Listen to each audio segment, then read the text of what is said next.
Who's your best friend? It's Jenny. She's my best friend. What does she look like? She has shoulder-length brown hair. I just love her lovely smile. How and when did you meet? I first met her when we were in high school. How often do you see this friend? I see her every day. We're in the same class. What's she like? She's not only thoughtful, but also very understanding.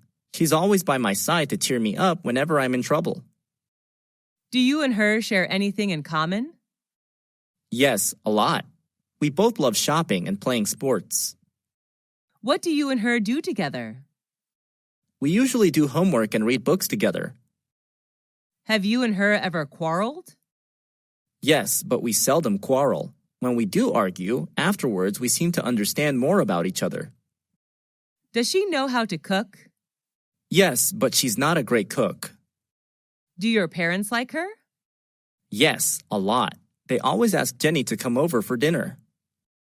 Why is a friend important in life? A good friend can make your life better in many ways. I don't think anyone can stand loneliness.